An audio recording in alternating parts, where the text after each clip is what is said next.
तो अब तक हमने मार्वल सिनेमैटिक यूनिवर्स में कई पावरफुल सुपर हीरोज को देखा है और आज इसीलिए मैं आपको बताऊंगा एमसीयू के top 10 most powerful super heroes के बारे में। बट इस लिस्ट में मैंने सिर्फ उन्हीं को इंक्लूड किया है जिनकी अब तक डेथ नहीं हुई है या फिर वो रिटायर्ड नहीं हुए हैं। So bye don't wasting time let's move on the topic. 10th position पर है वॉर मशीन। वॉर मशीन बहुत ही ज़्यादा पावरफुल है। आयरन मैन की तरह ही वॉर मशीन के सूट्स भी हर बार अपग्रेड होते रहे हैं और जब भी ये अपग्रेड हुए हैं और भी ज़्यादा खतरनाक बन गए हैं। वॉर मशीन इसीलिए पावरफुल है क्योंकि इस सूट में न जाने कितने सारे वेपन्स हैं जो कि बहुत ही ज़्यादा खतरनाक हैं।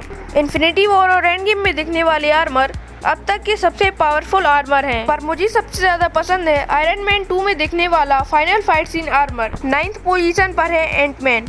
एंटमैन इसीलिए पावरफुल है क्योंकि एंटमैन के सूट में कुछ खासियत है, जैसे कि एंटमैन का सूट एक चींटी जितना छोटा बन सकता है और बहुत ही ज़्यादा जायंट बन सकता है। इसके अलावा स्कॉट लैंग बहुत ही ज़्यादा इंटेलिजेंट है और वो इस सूट को बहुत ही अच्छी तरीके से इस्तेमाल करना जानता है और इसीलिए एंटमैन सूट भी बहुत ही ज़्यादा पावरफुल है। तो अब बात करते हैं 8th पोजीशन की। 8th पोजीशन पर है कैप्टन अमेरिका।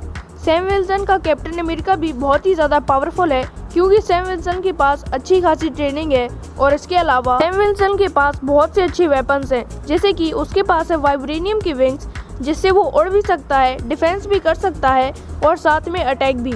इसके अलावा उसके पास है वाइब्रेनियम की शील्ड और कई अच्छे वेपन्स भी जिन्हें अब तक हमने देखा भी नहीं है और इसीलिए सैम विल्सन यानी कि कैप्टन अमेरिका भी बहुत ही ज़्यादा स्ट्रॉन्ग है। 7th पोजीशन पर है स्पाइडरमैन। पहले मुझे लगता था कि स्पाइडरमैन को कैप्टन अमेरिका के पीछे रखना चाहिए, बट मुझे अब लगता है कि कैप्टन अमेरिका से ज़्यादा पावरफुल स्पाइडरमैन है क्योंकि ये स्पाइडरमैन टेक्नोलॉजी में भी किसी से पीछे नहीं है और इसके अलावा स्पाइडरमैन के पास भी बहुत सी अच्छी पावर्स हैं। वो बहुत ही ज़्यादा स्ट्रॉन्ग भी है और उसके पास उसकी सुपर पावर्स भी हैं, इसीलिए वो भी बहुत ज़्यादा स्ट्रॉन्ग है। 6th पोजीशन पर है हल्क। हल्क बहुत ही ज़्यादा पावरफुल है क्योंकि सुपर सोल्जर सिरम बनने से वो एक ग्रीन मॉन्स्टर बन गया है, बट अब हल्क बहुत ही ज़्यादा इंटेलिजेंट भी हो गया है और अब वो बन गया है प्रोफेसर हल्क। पर प्रोफेसर हल्क भी बहुत ज़्यादा पावरफुल है क्योंकि हमने देखा है कि एंड गेम में सारे इन्फिनिटी स्टोन्स को लेकर प्रोफेसर हल्क ने स्नैप कर दिया, बट फिर भी उसके सिर्फ एक हाथ में ही डैमेज हुआ। इससे उसकी स्ट्रेंथ और ड्यूरेबिलिटी का पता चलता है। 5th पोजीशन पर है ब्लैक पैंथर। ब्लैक पैंथर पहले से ही बहुत ज़्यादा पावरफुल है। उसके पास है वकांडा का हर्ब और वो पहले से ही एक बहुत ही अच्छा वॉरियर है। इसके अलावा उसके पास है उसका ब्लैक पैंथर सूट जो कि बहुत ज़्यादा पावरफुल है। ये सूट किसी भी एनर्जी को एब्जॉर्ब करके उसी एनर्जी से बहुत सी तेज़ी से अटैक कर सकता है।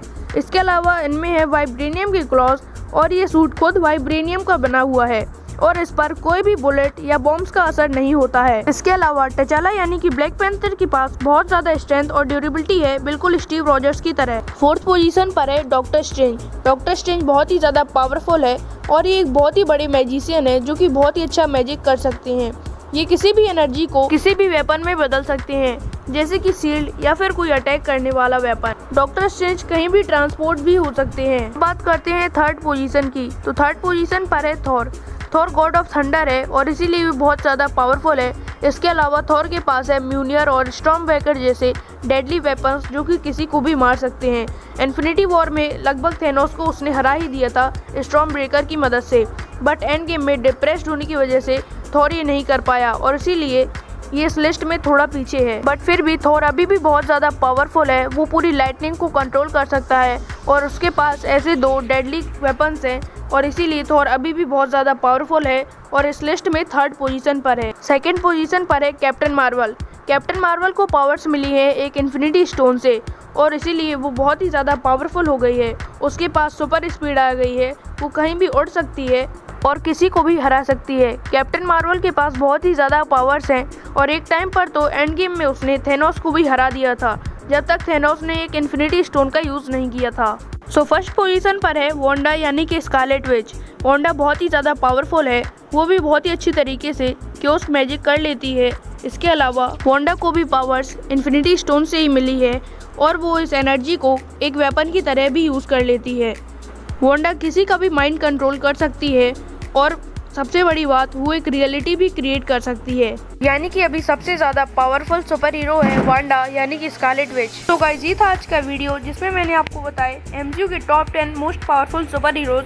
अगर ये वीडियो पसंद आया हो तो वीडियो को लाइक करना और चैनल को सब्सक्राइब कर देना। Thank you so much for watching.